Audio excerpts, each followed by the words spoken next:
예, 하나님 말씀 민수기 29장입니다.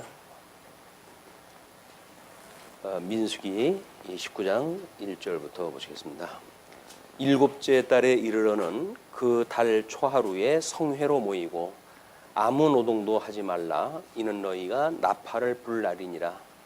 너희는 수송아지 한 마리와 수양 한 마리와 1년 되고 흠없는 수양 7마리를 여호와께 향기로운 번제로 드릴 것이며 그 소재로는 고운 가루에 기름을 섞어서 쓰되 수송아지에는 10분의 3이요 수양에는 10분의 2요 어린 양 7마리에는 어린 양 한 마리마다 10분의 1을 드릴 것이며 또 너희를 속죄하기 위하여 수염소 한 마리로 속죄제를 드리되 그 달의 번제와 그 소제와 상번제와 그 소제와 그 전제 외에 그 규례를 따라 향기로운 냄새로 화제를 여호와께 드릴 것이니라. 우리 28장서부터는 지금 언약자손에 대한 교훈을 확인하고 있는데 28장, 29장은 정한 제사 규례의 교훈입니다. 그래서 28장으로 해서 지난 시간에 6월절을 확인을 했고 무교절, 그 다음에 77절에 대한 이 내용을 확인했다 했어요. 오늘 확인할 내용이 이제 처음에 드리는 것이 7월 29장 1절로부터 드리는 이거를 나팔절로부터 시작이 됩니다. 나팔절, 그 다음에 대속절, 그 다음에 장막절. 뭐 하나 빠졌죠? 오순절서부터 여기 초실절이 빠졌네. 초실 무교절 다음에 초실절. 그래서 6월절이 이제 우리 예수 그리스도의 어린 양 대신 예수 그리스도의 죽으심으로 이루시는 사건이 이제 됩니다. 예수 그리스도의 어린 양으로 돌아가시는 사건으로 실체적으로 이제 이루어지게 되어지고 무교절은 생명의 떡이라고 해가지고 우리 예수님이 이 떡은 나의 살이요 라고 이야기했다 하셨던 것처럼 이 생명의 떡은 예수 그리스도가 무덤에 계실 때 떡으로 나눠 가지고 그들이 예수님의 몸을 기념하는 그런 그 일이었습니다. 근데 초실절이 부활절이라고 이렇게 이야기했어요. 부활절, 예수 그리스도의 부활절. 예수 그리스도의 그 부활절의 첫 열매, 초실절이 돼가지고 첫 열매가 되어지는 건데 첫 열매 되시는 예수 그리스도, 첫 열매 되시는 예수 그리스도. 그리고 이 첫 열매에 의해서 이제 성도들이 열매로 맺게 되어져 하나님께 드림 바 되어지는 것입니다. 부활이 되어져 가지고 이 77절이 이제 오순절이에요. 오순 성령 강림. 성령 강림이 하나님의 이 일곱 우리 제례에 의해 가지고 됐듯이 초실절로부터 50일이 되는 날 성령 강림이 되어지는데 이 성령 강림은 이제 이 성령 강림으로부터 새로운 하나님 나라가 시작이 되어지는 겁니다. 우리도 교회에서 이제 성령 강림이 되어지고 그 다음에 이 성령 그 강림, 이번에 오늘이 성령 강림 제2주일, 두 번째 주일인가요? 네, 이래가지고 진행이 되어진단 말이에요. 성령 강림이, 성령이 오시면 너희들이 권능을 얻고, 그 다음에 땅 끝까지 증인이 되게 하리라. 그런 뒤에 이제 나중에 예수님이 재림한다고 이렇게 이야기를 하시죠. 이것이 우리 성령, 예수님이 부활하시면서 하셨던 마지막 세 가지의 약속이에요. 성령이 오시게 되면 너희들이 권능을 얻고, 그 다음에 예루살렘과 온 유대와 사마리아와 땅까지 이르러 나의 증인이 될 것이다. 그리고 내가 너희들이 보고 올라간 것처럼, 이제 이건 천사가 이제 예언했다 한 거지만 그 모습대로 예수님이 오실 것이다. 이걸 이제 약속했다 했잖아요. 요것처럼 성령 강림이 되어지고 그 다음에 요 나팔절이 되어지는데 이 나팔절이 예수 그리스도의 재림에 대한 문제예요. 우리 천사장의 나팔 소리와 함께 예수님이 이 땅에 오시게 되면 잠자던 사람도 물론이고, 그리고 우리 첫 열매를 따라 가지고 새 생명을 얻은 모든 성도들이 우리 오시는 그 예수님을 맞이하러 아마 순교했던 사람들, 뭐 그때 당시에 예수님으로 인해 가지고 핍박을 받았던 사람들, 뭐 이런 사람들이 다 같이 하늘로 올라가지고 예수님을 영접하게 되어집니다. 그런데 이거를 뭐 우리 근본주의의 어떤 이야기꾼들이 말해놓기를 휴거라고 하는 이 사건을 만들어 놓고, 그래서 예수님의 재림이 이중 재림이다 이렇게 이야기를 해요. 이중 재림이다. 한 번은 공중 재림이고 한 번은 지상 재림인데, 이 공중 재림을 갖다 했을 때 휴거가 되어져 가지고 사람들은 하늘나라 올라가서 천국 잔치를 갖다 하고, 밑에서는 이제 심판이 벌어진다는 이야기거든요. 근데 하나님의 심판의 사건은 타짜가 없는 가운데 벌어지는 것은 이 교육적 가치가 없어요. 모든 이 교육은 타짜를 교육시키기 위해 가지고 이게 만들어지는 거기 때문에 공중에다 먼저 끌어올려 놓고, 그리고 이 밑에다가 뭐 환난을 준다든지 이런 거는 교육이 안 돼요. 교육을 시킬 적에는 같이 집어넣고 교육을 시켜야 됩니다. 그래야 그 함께 환난을 가운데 받는 사람들이 여기서 나름대로 뭔가 구별이 되어지거든요. 이게 성별이 되어집니다. 구별. 하나님 앞에 거룩한 모습으로 되어진 사람들만 구원을 받고, 나머지 사람들은 이제 버림을 받는 일이기 때문에 이것이 공중으로 택함을 받은 백성들은 끌어올려 가지고 천국 잔치를 갖다 하고, 지상에서는 심판이 있다든지 이런 이중 재림론은 잘못되어진 논리예요. 휴거라고 하는 그런 그 이야기는 공중으로 부름을 받는다는 이야기입니다. 성도들이 예수 그리스도의 나팔 소리와 함께, 천사장의 나팔 소리와 함께 예수님이 재림을 갖다 할 때 사람들이 변화를 받아요. 이 변화를 받은 사람들이 앉아가지고 예수님 맞이하지는 않겠죠. 오매불망 예수님의 이 재림을 바라보고 살던 성도들이 새로운 몸의 변화가 있고, 예수님이 오신데도 불구하고 뭐 예수님이 오신가 보다 해가지고 뭐 옷구름만 입에 물고 입만 방긋하는 고전적 그런 그 성도들이 아니에요. 이때는 우리 공중으로 다 올라가가지고 예수님을 영접하는 일이 바로 예수님 재림에 일어나는 사건입니다.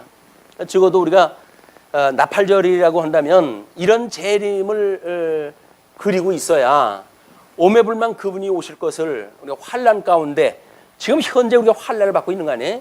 이 환난을 받고 있는 가운데 우리 이 천사장의 나팔 소리와 함께 예수님이 천군 만군을 이끌고 재림을 갖다 하신다고 생각을 해보십시오. 그때 우리가 그분을 맞이하러 올라간다고 한다면 우리들의 예수님하고 신랑 되신 예수님과 우리가 이제 결혼의 관계에 되어지는 거거든요. 그때까지는 우리가 이 약혼 관계예요, 이것이. 근데 정식으로 결혼 관계가 되어져 가지고 예수님이 우리들이 거할 집이 완성되어졌을 때 우리 아버지로부터 허락을 받아요. 이제는 가서 내 사랑하는 신부들을 데리고 올라오거라. 그리고 그 신부와 함께 영원토록 살거라. 라고 했을 때 예수님이 이제 재림을 갖다 하신 거기 때문에, 예수님이 재림을 갖다 하게 되면 우리가 거할 집이 완성되어진 거예요. 영원한 하나님 나라 새하늘과 새 땅이 완성이 되어져 가지고 우리 성도들이 살아갈 집이 완성됐을 때 주님이 오시는 거니까, 우리가 그 예수님을 맞이하는 성도들의 그런 그 심정이 뭐 다섯 슬기로운 처녀와 다섯 미련한 처녀의 뭐 등불, 기름 등불의 예화로 이제 보여줬다든지 이런 것들 전부 이 주님을 맞이하는 신부들의 자세거든요.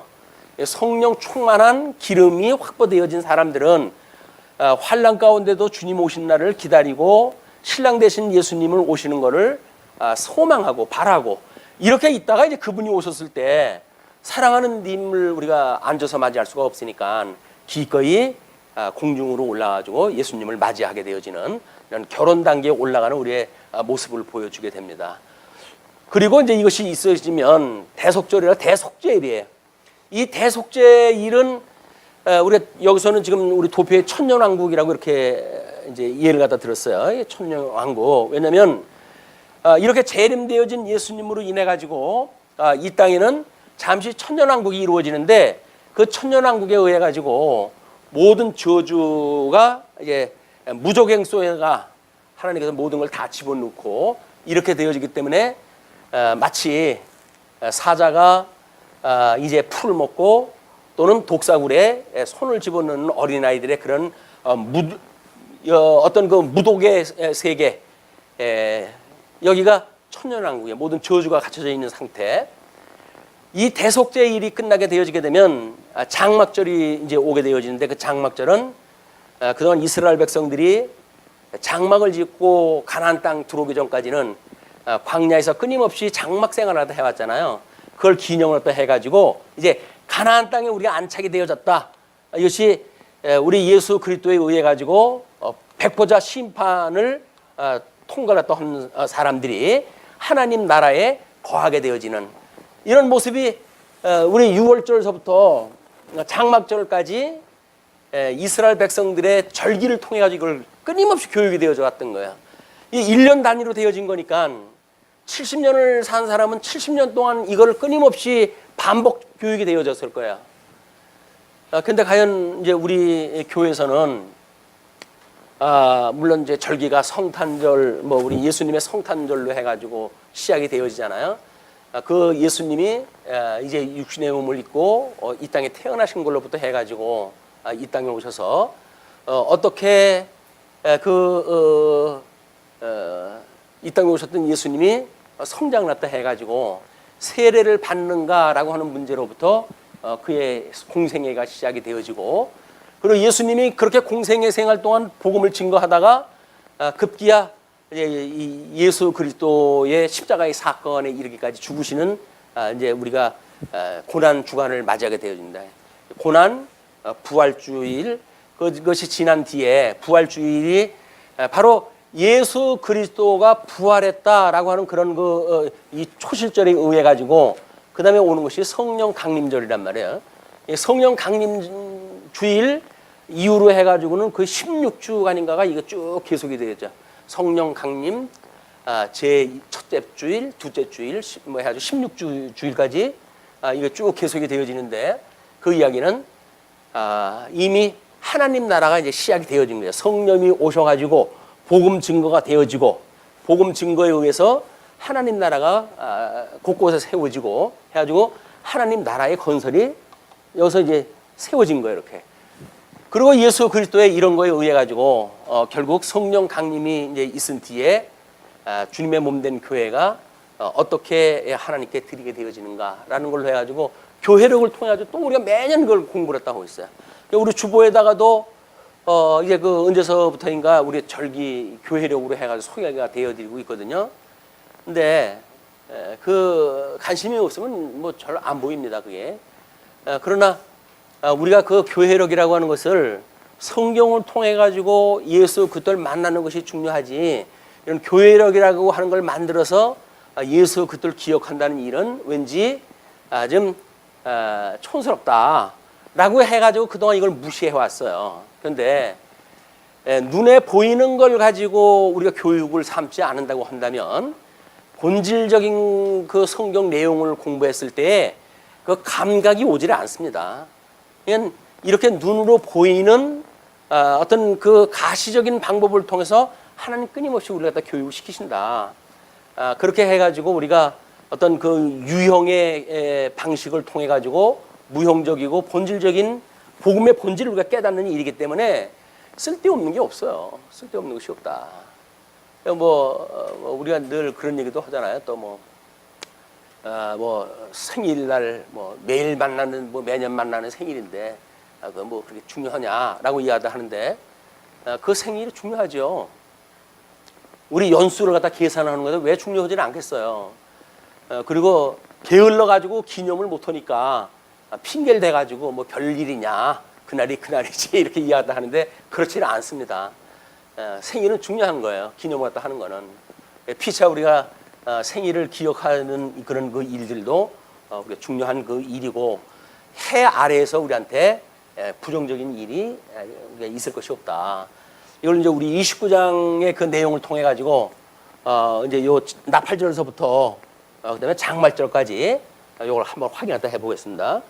지금 그 29장 1절부터 6절까지가 나팔절에 드릴 제물에 대한 규례였어요. 물론 그 제물에 대한 그 규례는 이제 화제로 드리는 것과 거기에 번제, 향기로운 번제로 드리는 것 또는 거기에 관제물로 해가지고 뭐 소제를 올리는 것 이런 그 여러 가지가 있는데 전제 외에 여러 가지 규례가 주어지고 그러는데 그런 거는 구별해가지고 우리가 공부하기는 사실 어렵습니다. 이거는 예수 그리스도를 예표하는 사건이고 예수 그리스도의 부활을 이야기하는 것이고 그렇다고 한다면 우리 이런 나팔절이라고 하는 그런 구약적 규례를 통해 가지고 신약 성경을 통해서 어떻게 성취되어졌는가 그 신약 성경을 통해 성취되어지는 예수 그리스도의 전 생애에 무엇을 놓고 이야기하는 것인가 라고 하는 걸 우리가 공부하는 게 매우 필요할 것 같아요. 그래서 우리가 이제 성도들의 구원에 대한 문제를 보게 되면 이 구원의 서정에 대한 것도 마찬가지입니다. 구원의 서정도 결국은 인생이 자연인으로 살다가 예수 그리스도로 인해 가지고 한 몸을 이루고 그리고 예수님의 이 영화에 이르기까지 붙들려 살다가 영화에 이를 때까지 육신의 장막을 다 벗어버리고 우리 쥐어자가는 이 성막 우리가 쥐어자가는 성전이라고 이야기를 했는데 육신의 장막을 벗어버리는 순간 우리는 이제 새롭게 변화되어진 몸, 그 몸으로의 새로운 옷을 입게 되어지는 것이 우리 성도들의 구원의 마지막 그 부분이거든요. 그것도 한번 연결시켜 보는 것도 의미가 있다고 보였습니다. 그래서 우리 하나님께서 물론 이제 예수 그리스도 안에서 창세전에 이미 우리를 다 예정을 다 하셨죠. 그러나 시간 세계 속에서 하나님께서 우리를 제일 먼저 시작하는 것이 소명입니다. 소명. 물론 이 소명은 뭐 어떤 우리 외면적인 그런 그 소명이 있고 그리고 내면적인 소명이 있어가지고 유효한 소명. 이 유효한 소명은 우리 칼빈주의에서 이야기하는 예정이 되어져 있기 때문에 하나님 앞에 유효한 소명을 받은 사람은 중간에 이 구원을 이룰 수가 없다고 하는 것이 장로교회의 교리예요. 이게. 그러니까 우리는 예수를 믿다가 도중 하차를 할 수가 있는 게 아니에요. 왜냐면 이미 하나님이 예정을 다 했고 그래서 하나님이 하늘에서 다 이루신 거 아니에요? 그리고 이 땅에서 이루어지는 사건이기 때문에 이 땅에서 굳게 한다고 해서 하늘나라의 일이 굽을 수가 없습니다.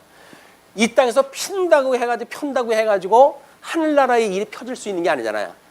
계시되어진 세계 속에서 이러고 저러고 한다고 해서 하늘에 이루어진 하나님의 나라가 바뀌는 게 없단 말이에요.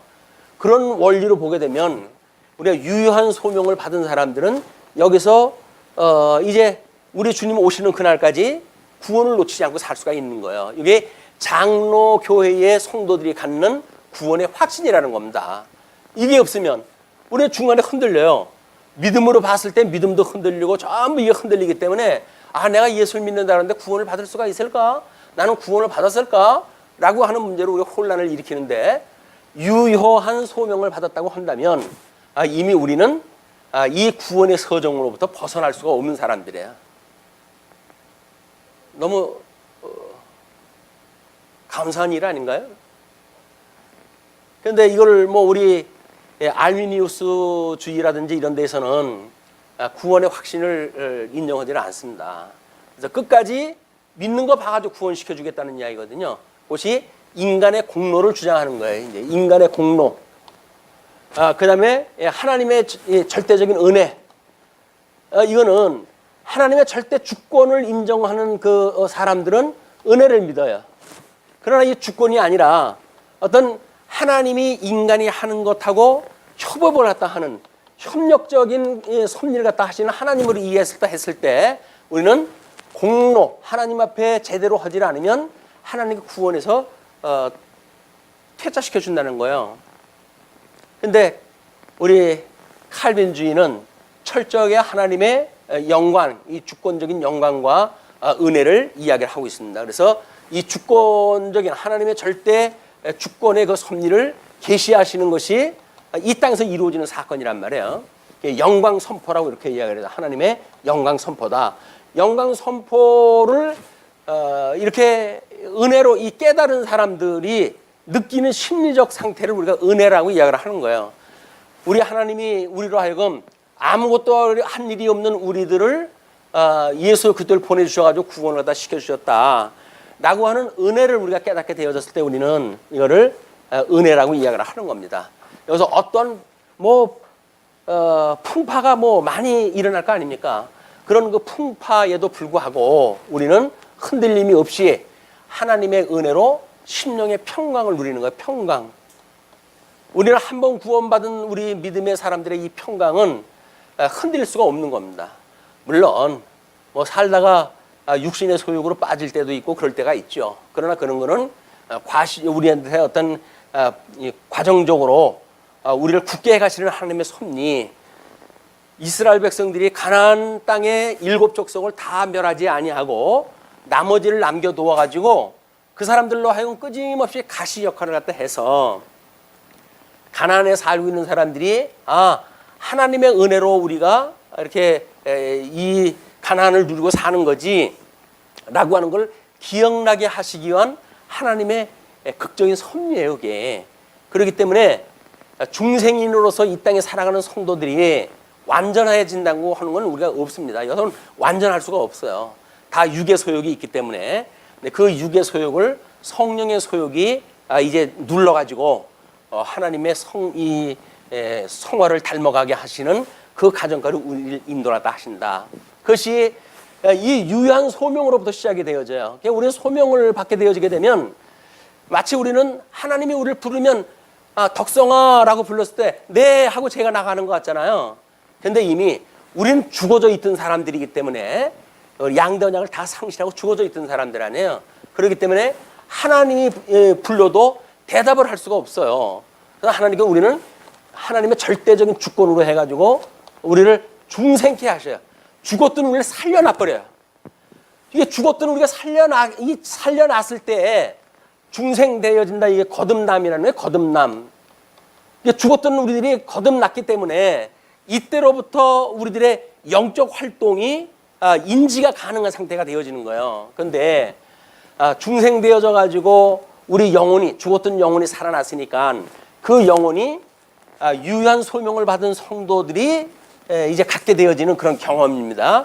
이 중생이 되어졌을 때 비로소 우리는 이 복음의 말씀의 씨앗이 떨어지게 되면 30배, 60배, 100배의 열매를 맺을 수 있는 밭이 되어지는 거예요. 이건 거듭나고 중생한 영혼이 되어져야 거기에 복음이 떨어졌을 때 열매가 맺게 되어지는 거지.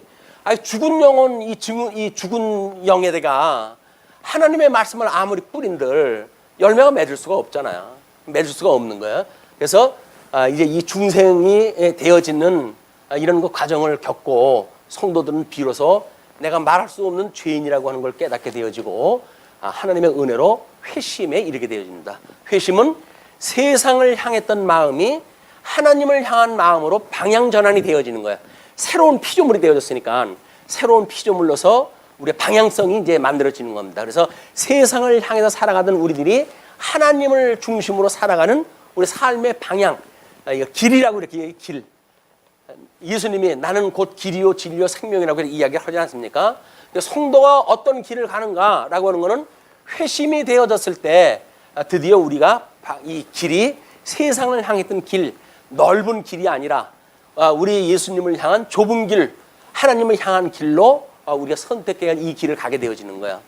그럼 이제 회심이 되어진 우리들이 하나님 앞에 우리가 죄인입니다.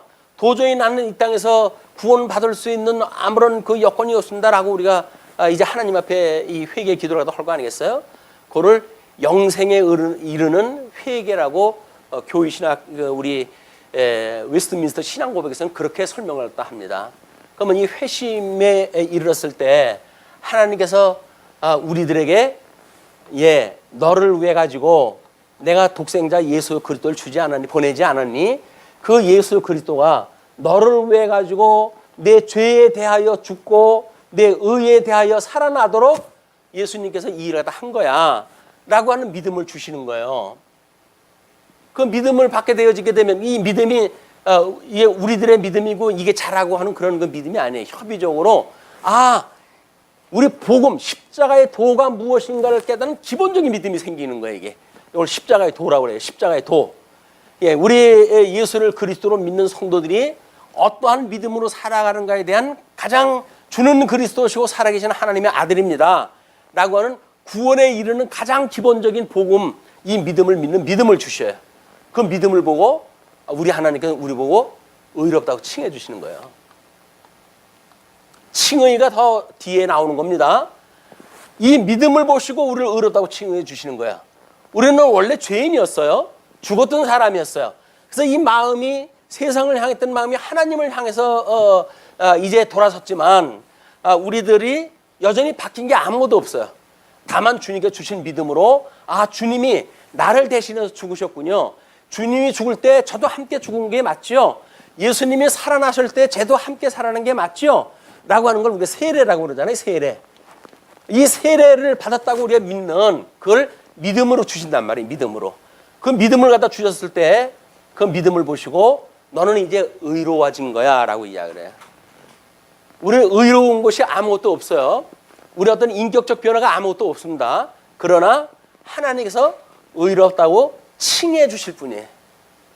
그는 지금 이제 종교개혁 500주년을 맞이해가지고 종교개혁자들이 이신칭의라고 하는 어떤 그 교리를 가지고 이런 그 공로주의를 주장했던 이런 사람들에 대하여 우리가 아니다 라고 해야지 이신칭의라고 하는 교리를 갖다가 내세운 거 아닙니까? 우리는 믿음으로 말미암아 구원을 받는다고 하는 신앙을 갖게 되어진 사람들이란 말이에요. 이게 장로교의 원리에 의해서 만들어지는 일이에요. 그런데 요즘 와가지고 왜 이신칭의 문제가 많으냐면 이 사람들이 칭의의 문제가 있어서 여기에 어떤 열매, 성도들의 어떤 그런 그 윤리적인 삶에 대한 문제, 이것에 문제가 있다는 겁니다. 이 문제 있다고 하는 제기가 사실은 맞지가 않은 이야기예요. 왜냐면 우리가 죽었던 우리를 하나님께 살려주셔가지고 그냥 의롭다고 칭해 주셨는데 거기에 무슨 윤리가 있고 무슨 삶이 있고 그래요. 우리는 그게 없어요. 이 칭이 되어진 우리들을 의롭다고 칭해 주실 뿐만 아니라 하나님께 드디어 양자를 삼아 주시는 거예요. 양자. 이때 우리가 비로소 하나님을 아버지라고 부르게 되어지는 거거든요. 요 양자까지 이루는 요 단계를 우리가 협의적인 구원이다. 이렇게 협의적 구원. 이것이 논리적으로 이렇게 설명이 되어진 거지만 어느 날 주님께서 우리를 불러가지고 너는 내 사랑하는 아들이야. 너는 내 사랑하는 딸이야. 라고 말씀을 하신 거는 거의 순간적인 일들이에요.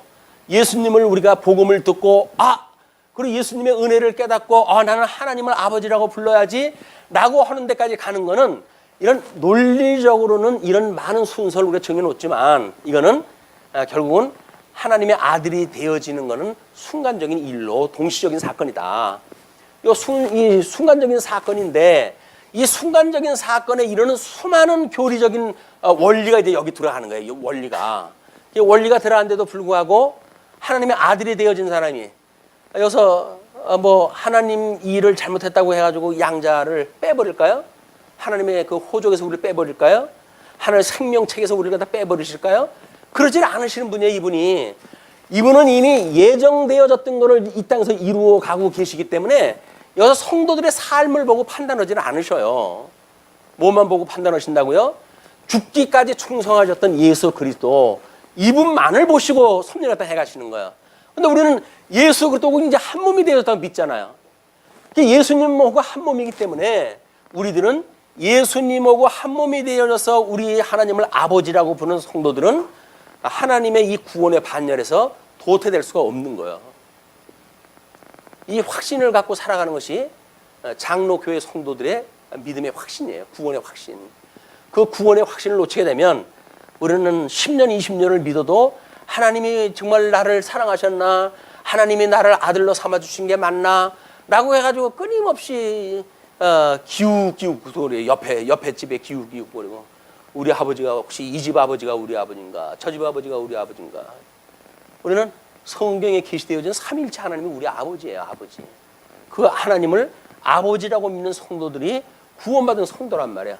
그 구원받은 성도와 이 성령 감동을 받아가지고 우리들의 인격의 변화가 만들어지는 거예요. 성령이 임하시게 되면 우리 증인이 되어진다고 그랬기 때문에 예, 성령 강림에 의해 가지고 우리 죽었던 영혼이 이제 살아나고 이제 중생의 경험을 또 하고 이 중생의 경험을 통해 가지고 예수 그리스도 절대 객관적인 예수 그리스도의 섭리가 무엇인가를 깨닫고 우리가 이런 구원의 확신을 갖고 주님의 몸된 교회의 생활을 해가게 되어지는 거예요. 이게 교회 생활입니다. 교회. 하나님 나라라고 이야기한 것이 교회 생활이에요.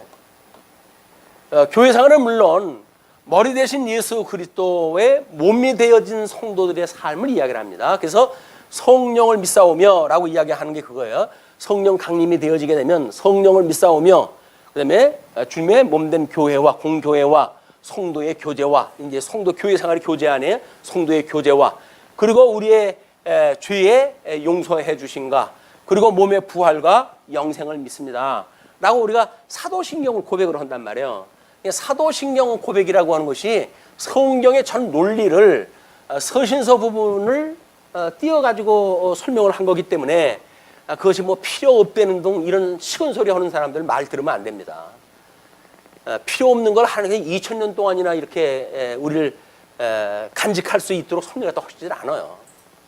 그런 그 문제에 대해서 이제 하나님의 양자가 되어지게 되면 비로소 하나님의 아들로서 우리가 하나님의 거룩을 닮아가기 시작을 해요.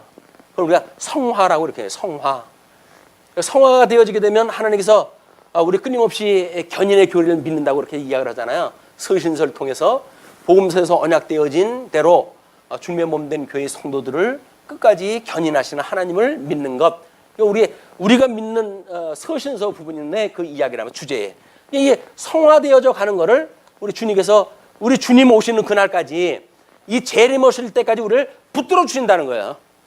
그러면 우리 주님이 오실 때까지 붙들어 주신다고 그러는데 성화 과정을 거쳐가지고 구원 받자마자 하나님 나라 갔으면 얼마나 좋겠어요. 근데 구원을 받은 우리들이 예수님 오시는 날까지 아니면 육신의 수완이 다할 때까지 이 땅의 성화 과정을 가지고 살아가다 보니까 여기서 늘 갈등이 만들어지는 거예요. 성령의 소욕과 육체의 소욕과 이것이 끊임없이 전쟁을 갖다 해가지고 우리 성도가 살아가게 되어지는 것이 성화 과정에서 일어나는 일이란 말이에요. 그럼 여기서 우리들이 기억하는 일이 뭐라고요? 우리가 무슨 믿음으로 여기까지 오게 되어진 거죠? 이 믿음으로 여기까지 온 거라니까요. 그런데 이 성화 과정을 통해서 우리가 끊임없이 이 성경을 66권 전체를 공부하는 것, 이 공부하는 거는 진리체계, 이 십자가의 도라고 하는 그것에 무단한 이 사단들의 공격이 들어오니까 사단으로부터 우리 지킬 수 있는 방법은 전방위로 우리가 공부를 하지를 않으면 안 되거든요. 그냥 성경 공부를 다 하는 거예요. 이걸 받아서 우리가 구원받는 게 아니라 우리는 이미 십자가의 도로 구원을 받았어요. 그러나 이단의 교리에 의해서 십자가의 도에 훼손이 만들어질 수가 있으니까 그런 것들을 성경이 말하는 구조를 통해 가지고 이제 구원의 확신을 우리가 갖게 되어지고 하나님 나라의 성도들의 삶이 무엇인가를 깨닫게 되어지는 것이다. 이 성화의 과정이 우리 구원의 전 서정이에요. 이 구원의 서정이 성화 과정에서 우리들이 주님 앞에 구하는 것이 뭐라고요? 우리 육체의 소욕에 있던 우리들한테 우리를 악에서 구하여 주십시오. 이게 살려달라는 이야기에 끊임없이 우리를 구원해 주십시오. 구원받은 성도들이 살아가는 이 성화의 삶 전부가 뭐라고요? 살려달라고 하는 이 얘기라니까요. 여기서 우리를 살려줬다고 하는 이 말씀을 잊지 않고 내가 그 은혜를 누리고 살아갈 수 있도록 붙들어 주세요. 그 이야기예요.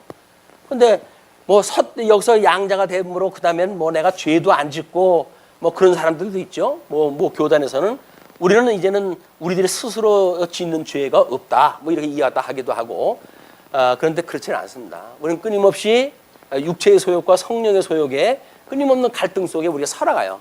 그러면서 우리 주님이 우리를 향하셨던 뜻을 하나님 말씀을 공부하면 공부하는 것만큼 더욱 성령의 소욕에 이끌리는 부분이 커지고 그걸 우리가 성장이라고 이렇게 이야기를 하고 성화라고 이해하다 하는 겁니다. 이게 됐을 때 우리가 거기까지 우리가 우리에게 죄진 자를 사하여 준 것처럼 우리 죄를 사하여 주세요. 우리 죄를 사하여 주세요. 라고 하는 사죄를 끊임없이 이야기해요. 그리고 우리를 시험에 들게 하지 말아주세요. 라고 해요. 시험을 끊임없이 우리 하나님 앞에 구해야 돼요. 그리고 우리를 이 본질적인 악으로부터 우리를 구원을 받아 해 주십시오. 이것이 성화를 받고 하나님의 아들이 되어진 사람들이 해야 되는 기도의 내용이에요. 우리의 기도의 내용은 전부 이거예요. 이거. 물론 거기서 아버지의 뜻이 하늘에서 이루어진 것처럼 이 땅에서 이루어지는 것, 일용할 양식을 주는 것, 이거를 구하기 위한 근본적인 우리들의 어떤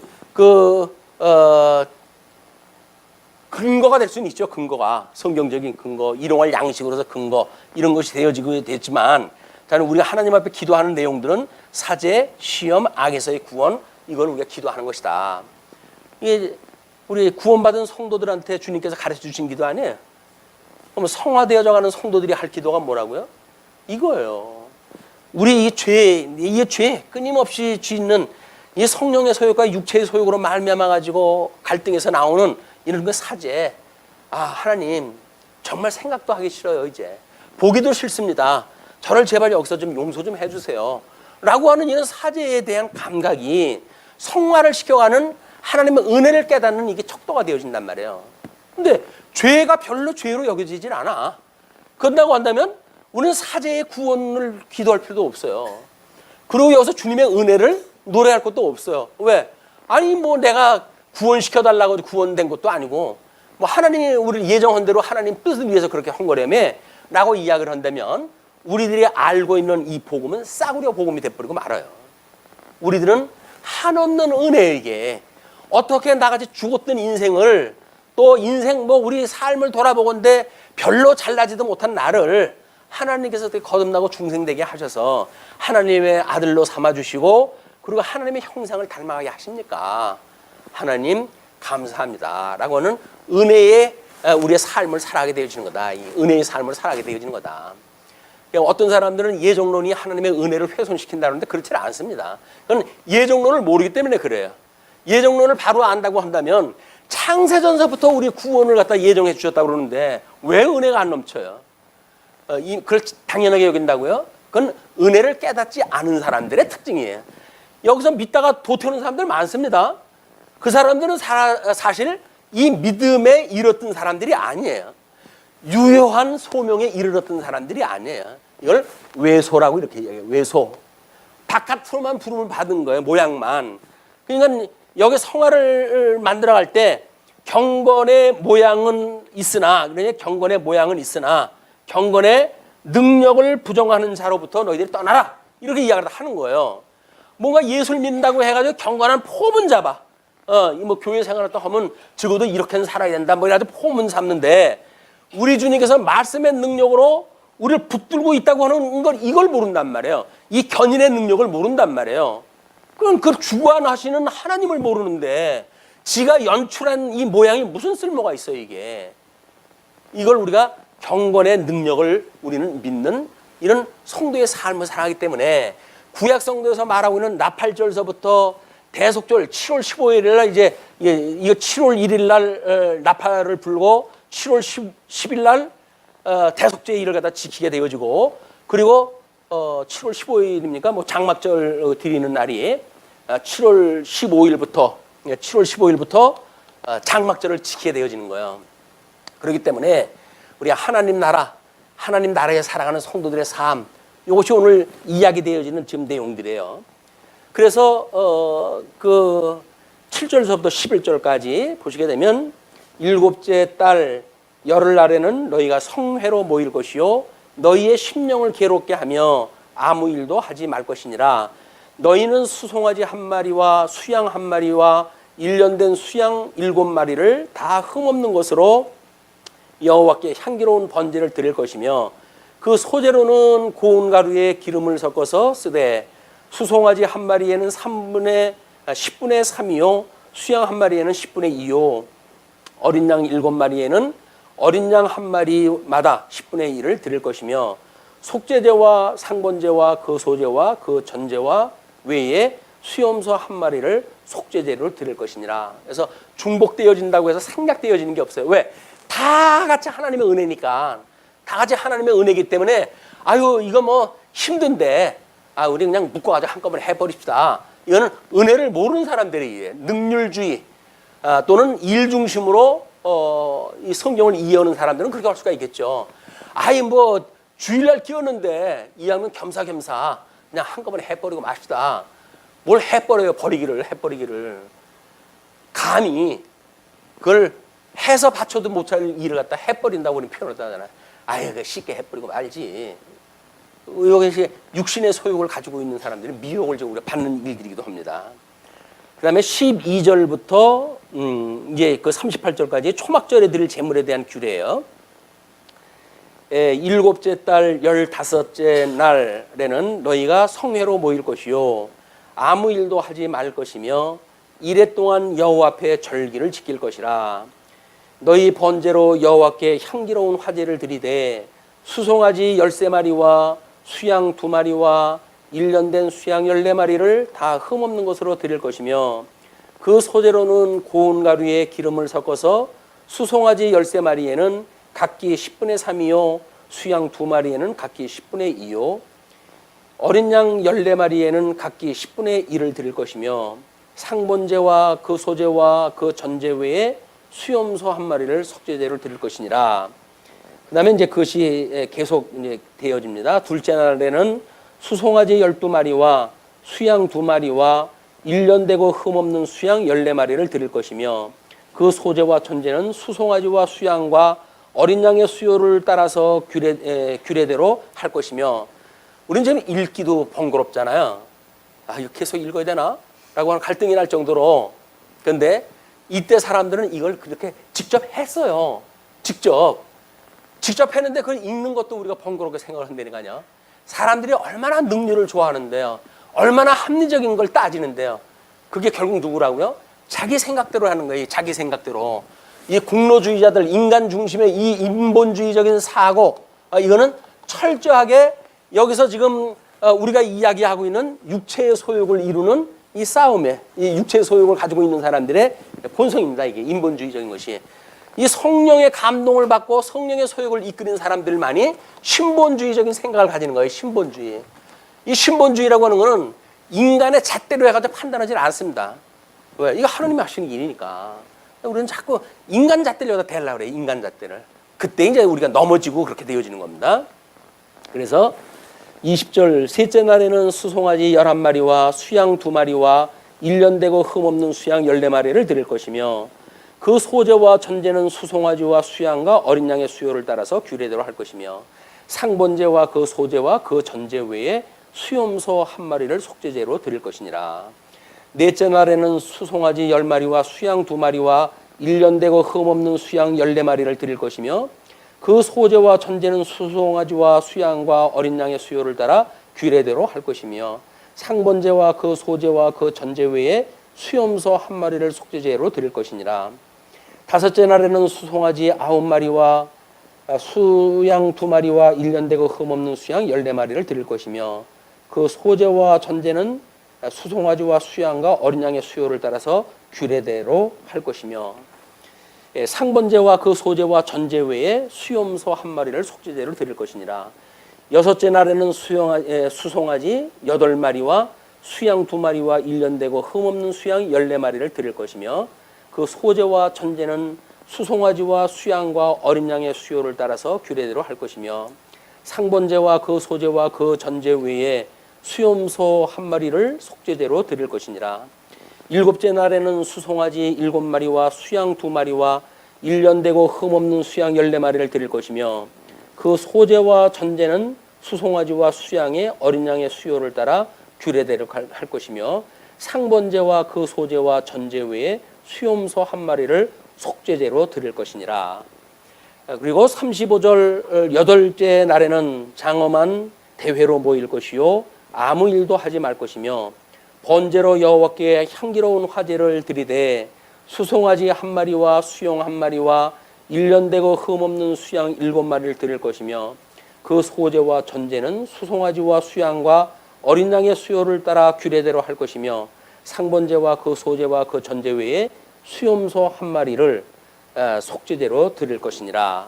그리고 39절 40절에 제사에 대한 부기를 이렇게 합니다. 너희가 이 절기를 당하거든 여호와께 이같이 드릴지니 이는 너희의 서원제나 낙헌제로 드리는 번제, 소제, 전제, 화목제 외에 드릴 것이니라. 모세가 여호와께서 모세에게 명령하신 모든 일을 이스라엘 자손에게 말하니라. 우리는 이게 책을 보면서 읽었지만 모세는 이걸 갖다 듣고는 전부 백성들한테 이야기했다 했어요. 이야기한 사람들이 다 듣고 이걸 갖다가 이제 기억을 할 정도니까 하나님 그때는 그런 거 기억을 주셨을 것 같아요, 이게. 그러나 이제 사람들의 기억에는 끝이 있어요. 그래가지고는 이제 그 가르치는 자가 없어지는 순간 곧 불순종으로 빠져들고 하나님의 이 나라에 살아가는 이 은혜를 깨닫게 되어지는 이런 그 시간들을 보내게 되어집니다. 그 다음에 30장 넘어가게 되면 길지 않은 거지만 서원과 서약에 대한 교훈이 있게 되어져요. 요 3번까지 이제 2번까지가 언약자손에 대한 규례고 요거까지가 한쪽가로 3번 교체된 세대 교훈이에요. 그래서 다음번에 우리가 공부를 갖다 해야 될 일이 요단 동편 땅 정복이라고 하는 새로운 시대가 열려요. 그렇기 때문에 오늘은 지금 한 15분 남았지만 요 30장을 해서 이걸 끝이 내야 이 어떤 끝맺음을 갖다 통해 다음 시간에 연결이 우리가 쉽게 되어집니다.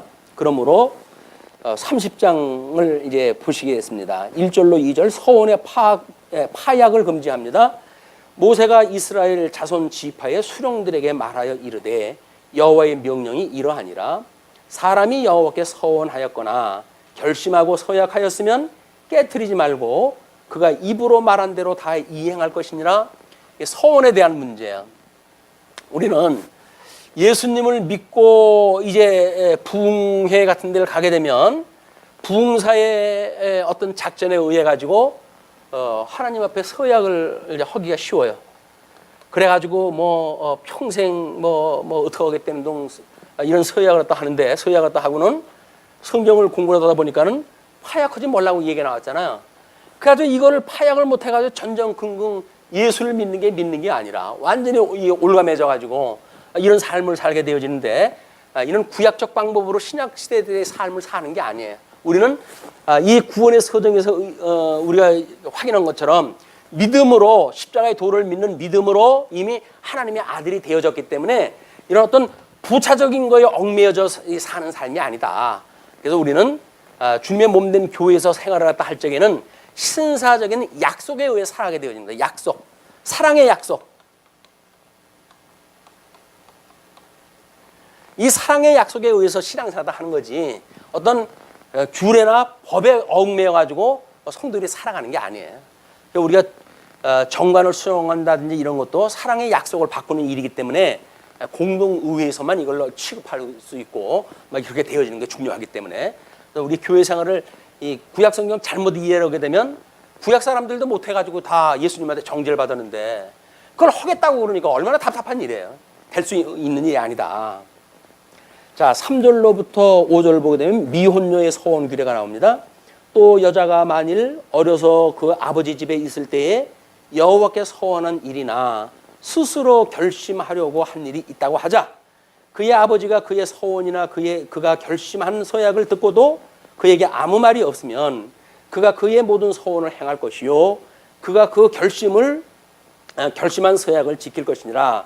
그러나 그의 아버지가 그것을 듣는 날에 허락하지 아니하면 그의 서원과 결심한 서약을 이루지 못할 것이니 그의 아버지가 허락하지 아니하였은즉 여호와께서 사하시리라. 이 서원이라고 하는 그 문제가 여기서 지금 이 나오는 30장에 나오는 그런 그 내용을 보게 되면 성화 가정에서 나오는 이제 우리들의 하나님 앞에 하게 되는 이 서원이라고 하는 게 있잖아요. 그 서원은 우리가 지금 어디에 속해져 있는가에 대한 문제예요. 이 서원이 우리가 예수 그리스도의 지체로 만약에 믿고 살게 되어지게 되면 우리들의 모든 그 주권은 주님한테 있는 거야. 그러니까 주님이 하라고 하시면 하는 거지만 주님이 할 필요 없어 내가 다 할 거야 라고 그러면 우리는 안 해도 되는 거야. 그 파약을 주님께서 하시는 거야 이게. 근데 이걸 모르게 되면 내가 해야 된다고 생각이 드는 거야. 이게 인본주의자들의 착각이란 말이에요. 우리가 뭘 하나님 앞에 약속을 했기 때문에 내가 그걸 하고 말 거야 이렇게 될 수가 없다니까요. 우리한테는 그럴 만한 존재가 못 돼요. 능력도 없어요. 그냥 일찌감치 능력 포기하고 주님 저는 주님 앞에 할 것이 아무것도 없어요. 주님께서 붙들어 주시지 않으면 저는 길도 잃어버리는 이거 우리가 길치예요 라고 고백 갖다 해야 돼요. 왜? 양의 특징이 그렇거든요. 양은 길을 찾지를 못해요. 그리고 아주 지극히 그 나쁜 근시가 돼가지고 앞에 사람도 잘 분별을 못해요. 그러니까 목자장 대신 예수님께서 방향 바로 잡아놓고 바로 인도를 갖다 하고 그래야 겨우 발걸음을 뛸 그런 그 피조물이지, 주님의 양들은 영악스럽게 혼자 살아갈 수 있는 존재들이 아닙니다. 그렇게 인정을 하다 해야 돼요. 아, 나는 영악스러운 존재가 아니로구나. 나는 미련하고 세상에 대하여 정말 미련한 사람이로구나. 그러나 하나님께서 이 하늘의 지혜를 주셔가지고 하나님의 이 지혜를 가지고 이렇게 살아가게 되어진 거지, 세상의 지혜로 말한다고 한다면 살아갈 수 있는 내 존재가 못 되는구나 라고는 자기 부정이 돼야 돼요. 너를 부인하고 나를 따르라 라고 했던 예수님의 말씀처럼 우리는 자꾸 우리를 부인해야 돼요. 예수님을 믿기 전에 가졌던 이 세상에서 가지고 있던 우리의 능력 같은 거, 착각하고 있는 능력 있잖아요. 내가 몹시나 잘난 척하고 몹시나 뭘 한다고 생각했던 것들, 그걸 부인하라는 거예요. 너 아무것도 할 수 없었던 존재야. 그러니까 그걸 부인하고 나를 따라. 이제 내가 할 거야. 그거거든요. 주님을 따라가는 일이 성도들이 해야 될 일이지, 자기가 설레발을 치고 뭐라도 한다고 그러는 건 가능한 것이 아니다. 그러니까 우리가 어디에 속했는가라고는 소속의 문제예요. 소속. 그러니까 처녀가 시집을 가기 전에는 아버지한테 속해져 있는 거야. 그리고 만약에 결혼을 갖다 하게 되면 남편에게 속해진 거 아닙니까? 그러니까 이 소속에 대한 문제이기 때문에 우리의 머리 대신 분이 누구인가를 우리가 생각을 해내야지, 쓸데없이 여기서 뭐 누구를 뭐 왜 나한테 이걸 뭐 그렇게 취급을 갖다 하느냐, 이런 이야기는 설명이 필요가 없어요. 왜냐면 뒤에 이제 문제들이 그런 게 나오기 때문에 그렇습니다. 자, 6절로부터 8절 보게 되면 결혼 시 여자의 서원기래요. 또 혹시 남편을 맞을 때의 서원이나 결심한 서약을 경솔하게 그의 입술로 말하였으면 그의 남편이 그것을 듣고 그 듣는 날에 그에게 아무 말이 없으면 그 서원을 이행할 것이요, 그가 이 결심한 서약을 지킬 것이니라. 그러나 그의 남편이 그것을 듣는 날에 허락하지 아니하면 그 서원과 결심하려고 경솔하게 입술로 말한 서약은 무효가 될 것이니 여호와께서 그 여자를 사하시리라. 하나님 앞에 죄가 안 된단 말이에요. 그리고 9절로부터 이제 9절에는 과부나 이혼녀에 대한 서원규례입니다.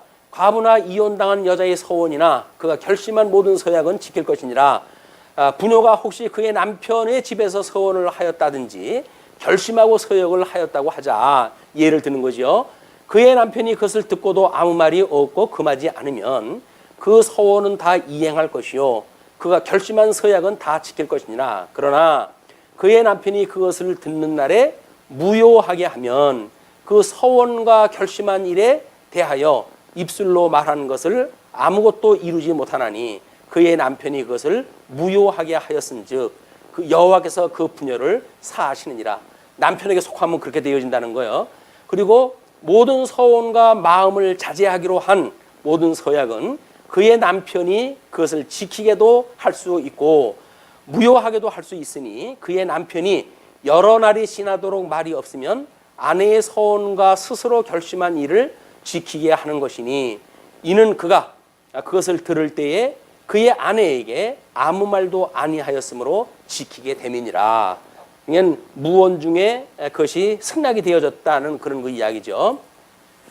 그 다음에 이제 16절, 그러나 그의 남편이 들은 지 얼마 후에 그것을 무효하게 하면 그가 아내의 죄를 담당할 것이니라.